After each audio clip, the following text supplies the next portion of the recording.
Watch this.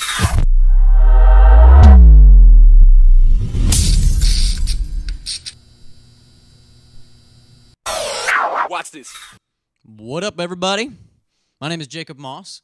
Welcome to NUSIC Live, where I talk about the news and also some music sometimes, but mostly the news. I'm going to jump right into it, as I often do. Lego makes all of their Legos out of just straight up plastic, which is pretty bad for the environment, typically. But they're a nice company. So they are starting to make some of their pieces, like the branches, the fire, the just random little pieces out of sugarcane, which should be pretty interesting, which is a nice little development, something good that a company is doing for the world, which I will touch on a little bit later on our main topic. A female-led team of investors are about to buy Weinstein Company, which is pretty sweet.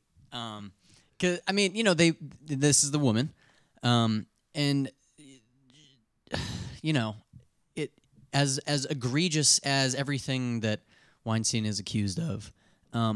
The company itself is made up of hundreds of people, and he doesn't represent all of them. And they've actually made tons of really amazing media. So I'm really happy to see that whole conglomerate going into something, because you can stand by that now, right? You can like the concept of a woman owning Weinstein Company. All of a sudden, you can watch Weinstein Company films and media again without feeling dirty on the inside. If only a woman could take over Louis C.K.'s stand-up. On to my next story. San Francisco is allocating millions of dollars to a few organizations that defend illegal immigrants. And right now, a lot are being detained for being illegal, and the detaining itself is actually also illegal-ish, right? So San Francisco, the government itself is taking taxpayer money and defending them. And San Francisco's always been a very liberal city, with Harvey Milk way back when, the first public official to be openly gay. They're ahead of pretty much everything in the United States, maybe besides like Seattle. I think if you're a progressive, looking at San Francisco is the way to go. Because the federal government certainly isn't doing anything about immigration. I read an article today that was saying that Uber and Lyft, if you drive for them, you make a median of $3.37 an hour, which obviously you're just losing money. There's no way that that's sustainable for, your gas, any maintenance, your time, obviously. But that's also the median, and I can only imagine how many Uber and Lyft drivers they just drive around casually. They don't actually make it their full-time job. Uber and Lyft very specifically advertise their companies as side hustles. And in today's market and economy, that's a really good excuse to be just underpaying your workers. I mean, Uber and Lyft did the marketing, and they did the coding, and all of the legwork after that is done by these people who are making $3 to $4 an hour. Then again, that's different than the mean or the average. So I don't know what the average is. I probably should have looked that up, but I'm sure it's probably higher. Because as a proprietor of Uber and Lyft, I use both on a pretty regular basis. I mean, I've had conversations, and they don't say it's $3 an hour. So, we'll see. We'll we'll further explore this in the weeks to come. I'm going to take a short break. This is a music video that I recently produced. The star of the video still hasn't come in, so Jaleel, come in and see your video. I don't know if you've seen it on social media yet, but we're trying to blast it out. And here is Pray For Me. It was shot right around here on Georgia Avenue and around Listen Vision Studios. Take a look. Yeah, go. You're listening to Before 21. Security, we got a code black. This my second take, cause my first take, I feel like I ain't go hard enough. It's your boy Jaleel, man. This what the fuck I do and I can't stop this shit, young. I'm chasing the storm, for real. Let's get it.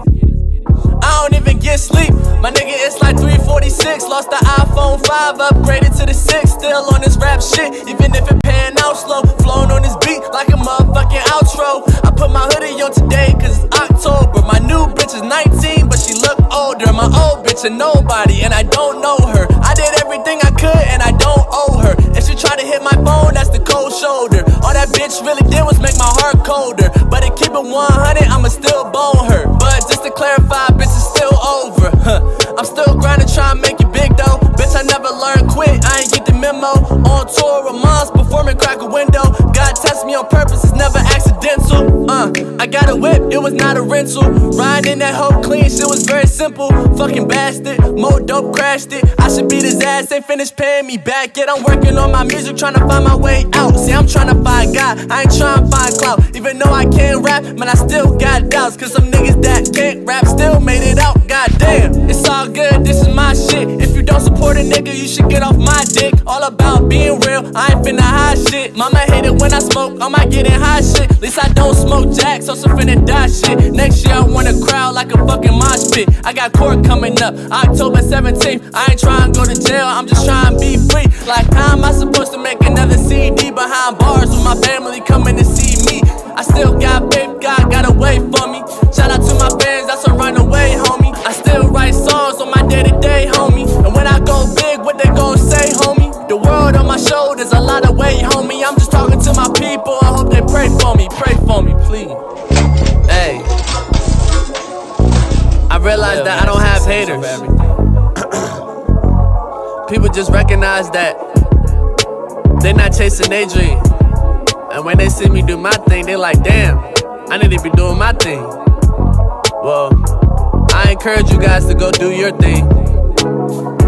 And I encourage you guys to do what makes you happy. Cause I'm not shit, and I'm still happy. I have my family, I have God. Wasn't that cool? That's my latest video that I enjoyed doing, and I'm having a lot of fun, like, experimenting with new techniques and stuff. I get a lot of inspiration from these all these local music video producers, and it's really fun. And from Jay Thompson over here behind the board, because he has a lot of interesting techniques that he shows me on Final Cut and stuff. So, yeah, thanks for all the inspiration, guys. Hey, thanks, Corey. Today, our main topic is the relationship between private business and corporations and government, public government. And specifically, you know, how they affect change in social movements. So I liked that image because it was, we're specifically talking in the wake of that mass shooting that happened in Florida, where change needs to happen, right?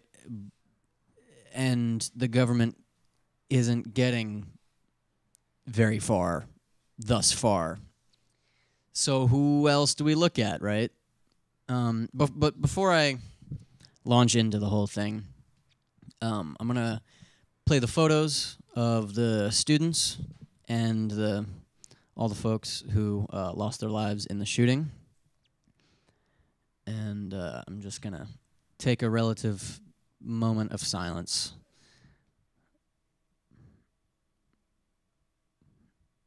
These are students and teachers And they went to Stoneman Douglas High School. Yeah.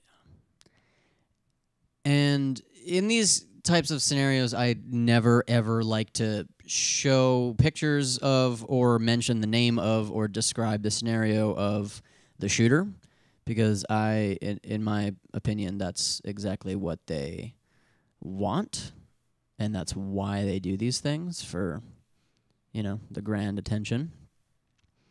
And I think the best way to go about this is always to just honor the victims. And there were 17 of them. And they actually just went back to school this past week. So I can only imagine what that's like to go back into your high school, that, you know, the halls and the classrooms can't really ever be the same to you, I guess. Must be hard to focus and learn. So, the NRA, the National Rifle Association, they are the primary and largest organization that gets donated on the conservative sides of things. In my personal opinion, I think if your largest group is, you know, advocating for guns, maybe you're not on such a wholehearted and good side. In the 2016 election cycle, they spent, it looks like, $54.4 million on campaigns.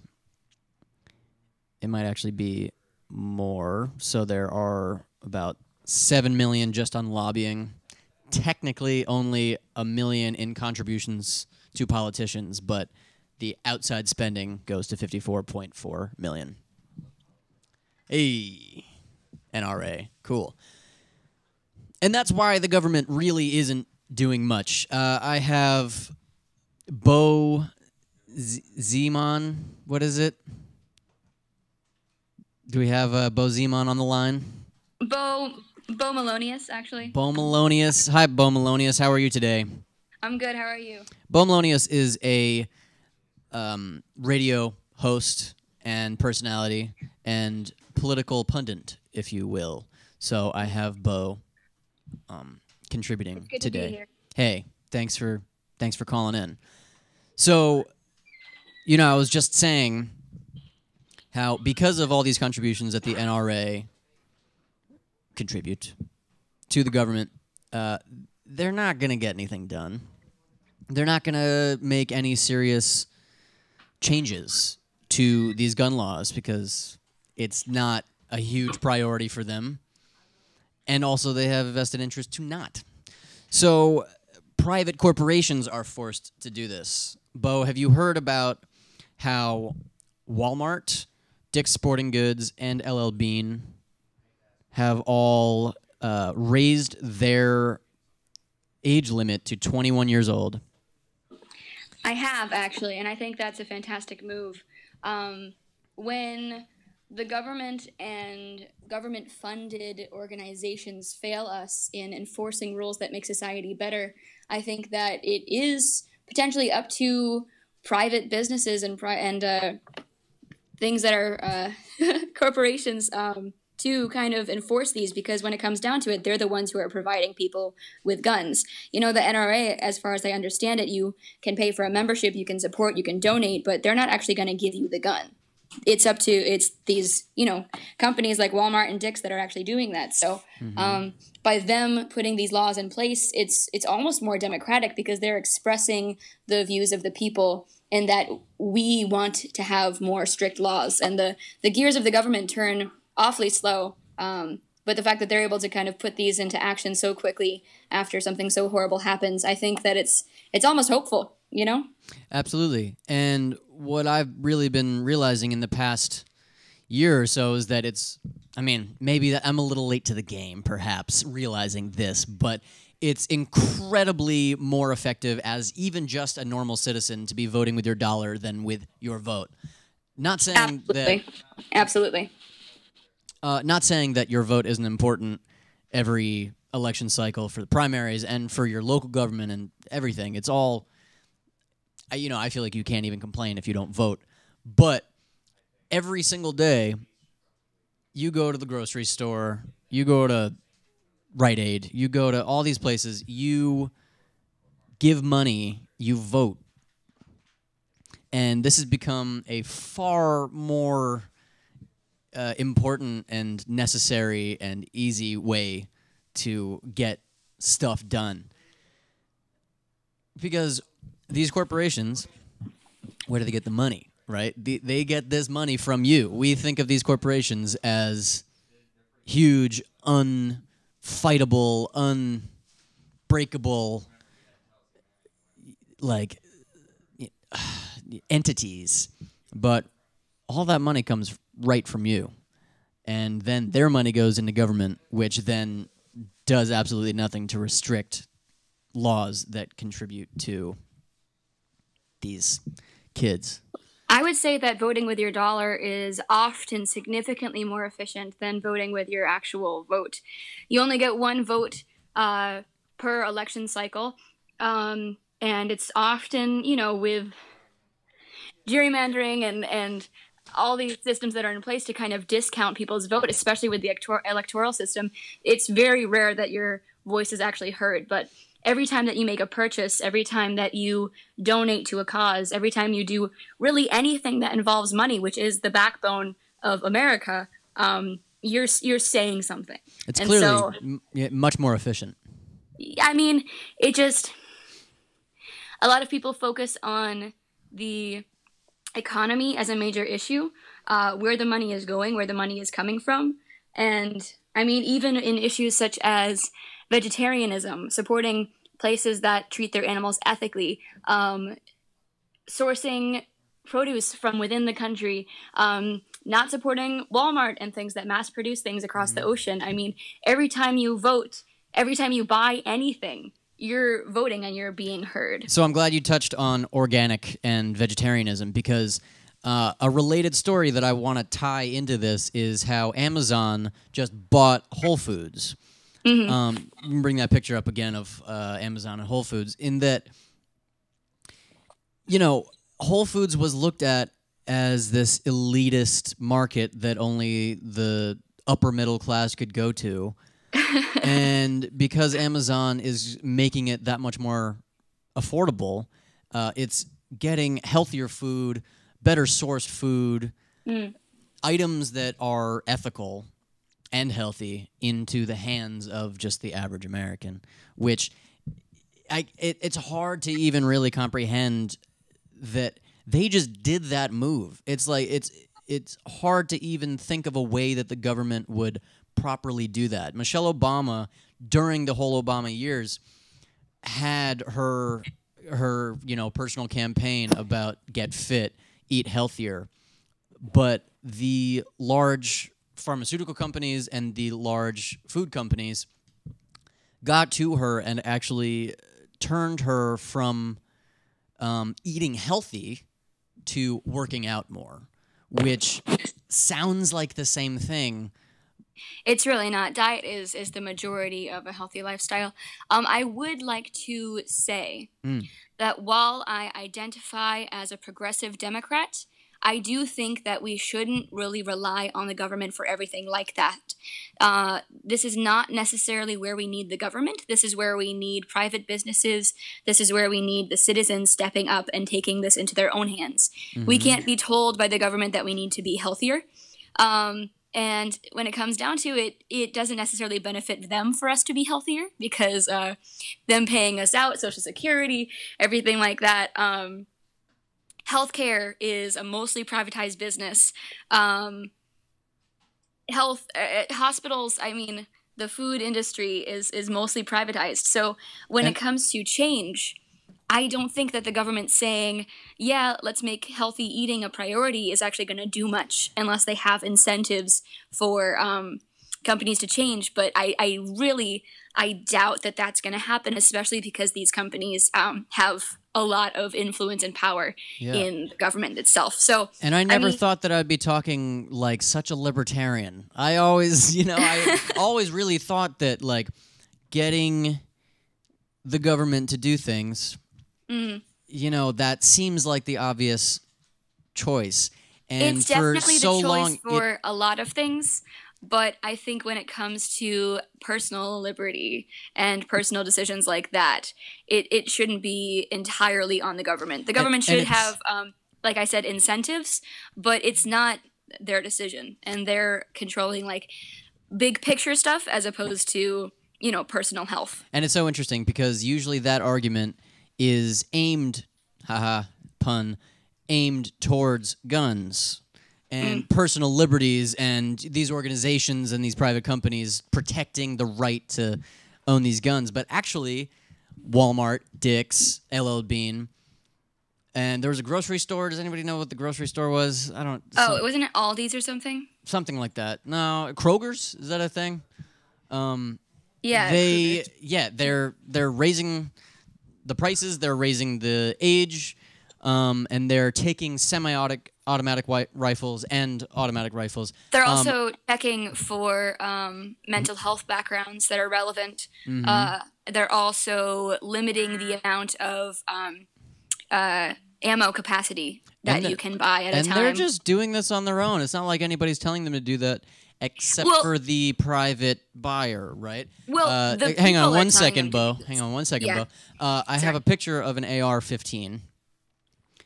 This is a semi-automatic rifle, the semi-auto version of what they use in the military, and this is an example of what they're taking out of places like LL Bean and Walmart and Dick's. I don't know why the hell you would ever need this, just unless you wanted it for fun. I'm not here to throw opinions out on why you need one of those, but it's an interesting... I figured I'd show a picture and have an example. Yeah. The thing is, like, do you mind if I Yes, go? please. So with guns like that, they're mostly engineered for the army and for uses on other countries or against enemies, and they've been adapted for private use. And the fact that they were made originally, as most guns are developed to be, for the military, they have the intention of killing as many people as possible with them. There are a lot of guns that I think have a lot of purposes, like a personal handgun or a rifle for hunting with, and there's a lot of people who use them and feel like they are safe and protected, but I just don't know why someone would need a high-capacity, semi-automatic gun that was engineered for killing multiple people at a time. It's very specifically to shoot up a crowd. Right. So just the fact that it's being sold at all, I think, is horrible. And please note that they're not taking these guns away from people who already have the guns. They're just restricting who can buy them in the future. Yeah. Hop on, Jay. Yeah.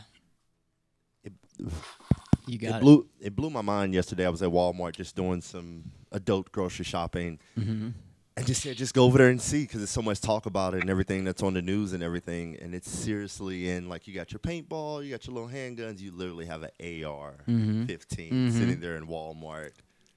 Like next to the rock climbing gear and the tissue, like it's right there next to the bikes where the kids get there. And this is America. We have a relative right to do that, but the Second Amendment was also written when muskets were the highest powered thing. I don't know if you were also following this, but the media and the politicians, a lot, Trump specifically,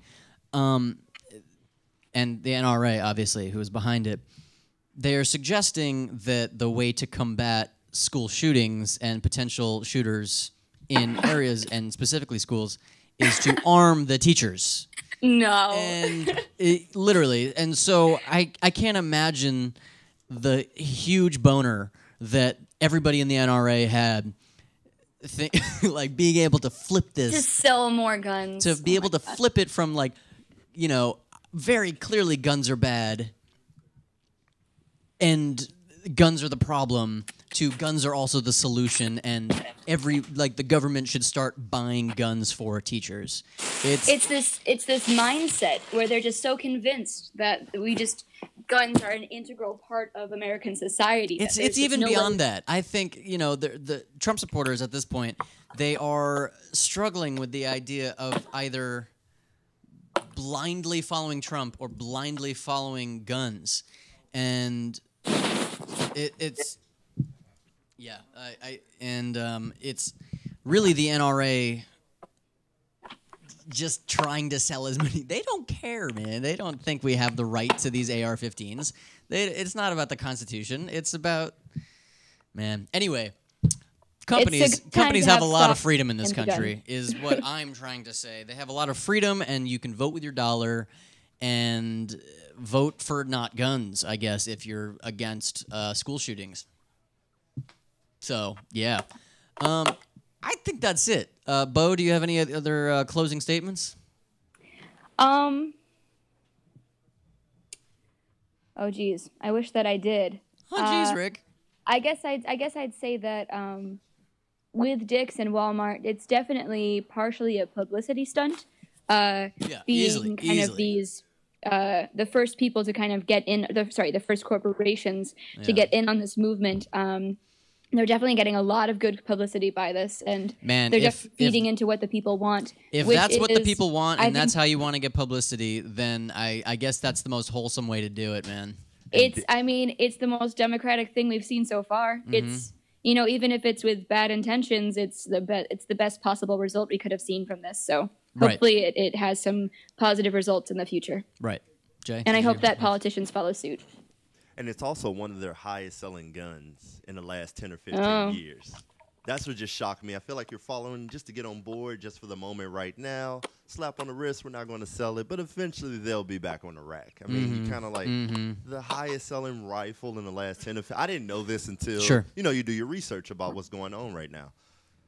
That's pretty crazy. Like that highest-selling rifle, I mean, you really don't know what to believe.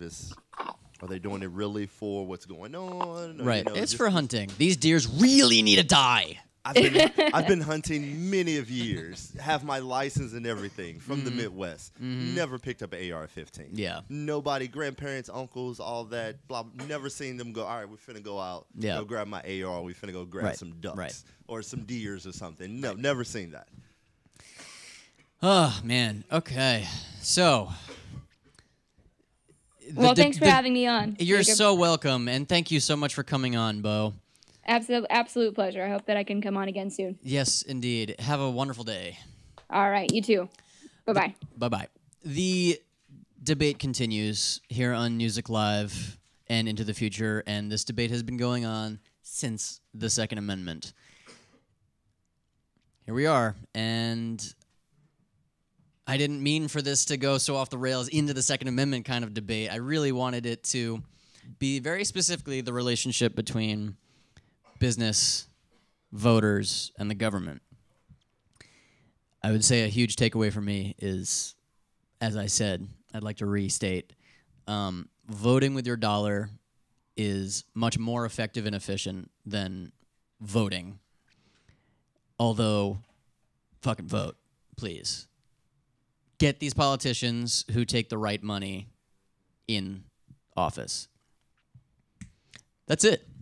This has been NUSIC Live. I'm Jacob Moss. Yeah, I only have a half-hour show. I actually had a 9-minute show a few weeks ago, if you remember. I don't know. This is actually a record for me, right, B-Dub? Right, B-Dub? All right. Hey, thanks, Corey. Yeah. This has been healthy. Join me next time, and we'll have more debates. Thank you.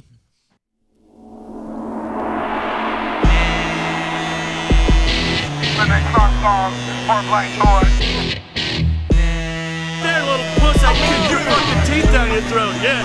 How you think I'm living? Feel like I'm losing my sight, losing my mind, but not losing this fight, doing my time. If it means losing my life, you are my time. red, blue, and white stripes on fire. The American terrorist, terrorizing your terrorists, verifying each shot's direct hits. No sparing, better resist the Al-Qaeda of this. Let the lyrical jihad commits. Rossi is intense.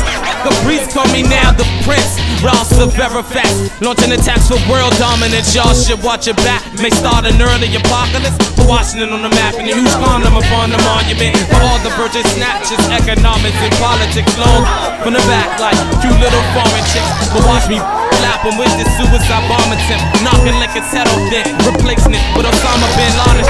Selling Saddam t-shirts on the White House lawn. Yelling Shasta for president out of a war. Wearing a marine dress, blue uniform. September 21st was the date I was born. Feel like I'm losing my sight, losing my mind, but not losing this fight, doing my time. If it means losing my life, you are my kind.